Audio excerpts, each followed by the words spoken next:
طلع البدر علينا من ثنيات الوداع وجب الشكر علينا ما دعا لله داع.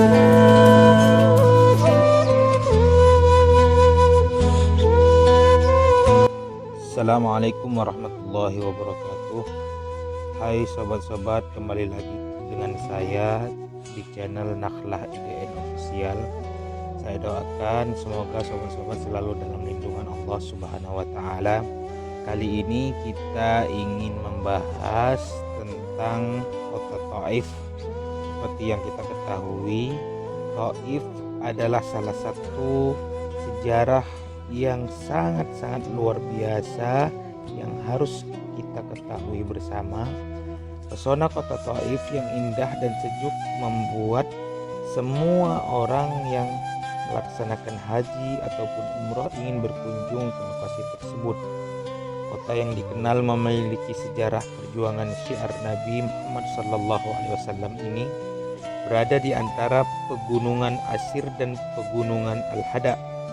Thaif berjarak sekitar 80 km dari Mekah dan bisa ditempuh selama 1,5 jam jika menggunakan kendaraan.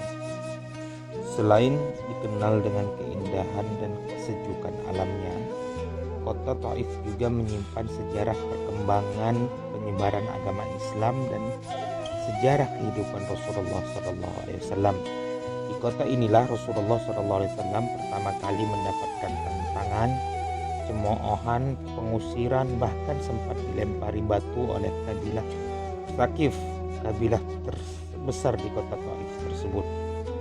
Untuk mengingat kembali, sejarah tersebut terjadi pada waktu 3 tahun sebelum hijrah Rasulullah SAW melakukan perjalanan ke Thaif untuk berdakwah. Perjalanan ini dilakukan tak lama setelah wafatnya sang istri Khadijah radhiyallahu anha serta sang paman sekaligus pelindung utama beliau, Abu Thalib.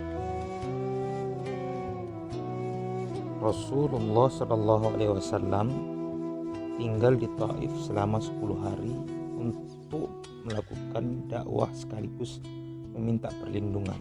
Namun ternyata penduduk kota itu melakukan penolakan dan memperlakukan Nabi Muhammad SAW dengan kasar. Bahkan mereka melempari Rasulullah dengan batu hingga kakinya terluka. Tindakan brutal ini membuat sahabat Rasulullah SAW Zaid bin Harisah radhiyallahu anhu ikut turun tangan membela dan melindungi beliau. Namun kepala sang sahabat juga terluka akibat lemparan batu. Dalam keadaan seperti inilah Rasulullah SAW kembali dari kota Thaif. Dalam perjalanan pulang, beliau menjumpai suatu tempat yang dirasa aman dari kejahatan orang-orang Thaif. Maka Rasulullah SAW berdoa kepada Allah. Demikian sedihnya doa yang dipanjatkan oleh Rasulullah SAW sehingga Jibril alaihissalam datang dan memberikan salam kepada beliau. Allah Subhanahu wa taala mengetahui apa yang terjadi dalam pembicaraanmu dengan kaummu, dan Allah mendengar, dan Allah mengutus satu malaikat yang bertugas mengurusi gunung-gunung kepadamu untuk melaksanakan apa saja perintah yang diinginkan olehmu. Setelah malaikat itu datang dan memberikan salam kepada Rasulullah, ia berkata, apa yang engkau perintahkan akan saya lakukan. Jika engkau suka, saya sanggup membenturkan kedua gunung di samping kota ini bertubrukan sehingga akan mengakibatkan siapa saja yang tinggal di antara keduanya mati tertindih. Kalau tidak, apa saja hukuman yang engkau inginkan, saya siap melaksanakannya. Demikian tutur malaikat itu atas izin Allah Subhanahu wa taala.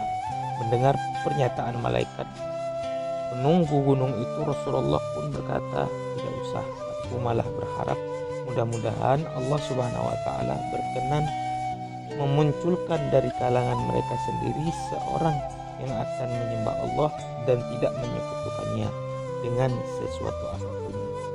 Betapa mulia hati Rasulullah SAW yang sudah yang sudah disakiti, namun masih saja berdoa untuk kebaikan mereka. Selain kisah penganiayaan yang dialami Rasulullah pada masa awal dakwah Islam, di Taif juga terjadi pertempuran dahsyat pasca perang Hunain. Itulah sejarah singkat tentang kota Taif dengan Rasulullah dan sahabat dilempari oleh penduduk Taif.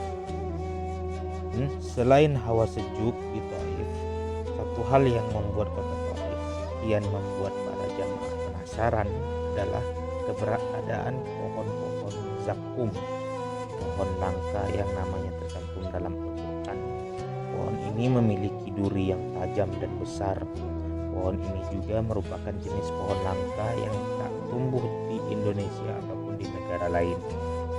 Menariknya lagi, kisah tentang pohon zakum ini tertuang dalam Al-Quran seperti yang kita ketahui di surat Al-Waqiah ayat 52 dan sampai 56. Dalam ayat tersebut diterangkan bahwa para penghuni neraka kelak akan diberikan makanan yang luar biasa pahitnya, dan itu adalah pohon zakum.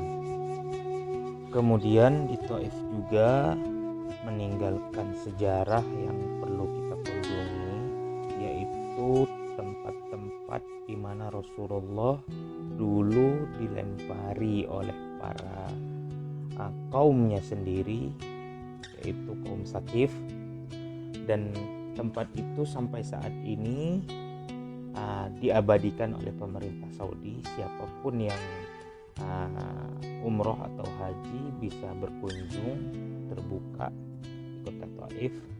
Dan tempat itu diantaranya adalah Masjid Qo, kemudian Masjid Adas. Masjid Adas ini adalah tempat di mana Rasulullah bertemu dengan sahabat Adas yang saat itu beliau ditawari memakan buah anggur oleh sahabat Adas. Kemudian Masjid Qo itu adalah peristiwa di mana Rasulullah dilempari oleh para sahabat dari bukit yang ada di Taif itu. Beliau turun lalu beristirahat, kemudian melaksanakan sholat. Selain Masjid Qo, kemudian Masjid Adas, di situ juga terdapat Masjid Ibnu Abbas atau Abdullah bin Abbas. Kurang lebih seperti itu sahabat-sahabat fillah informasi berkenaan dengan Taif. Semoga bermanfaat, dan saya mohon maaf jika ada perkataan saya yang kurang berkenan di hati sahabat. Wabillahi taufiq wal hidayah. Wassalamualaikum warahmatullahi wabarakatuh.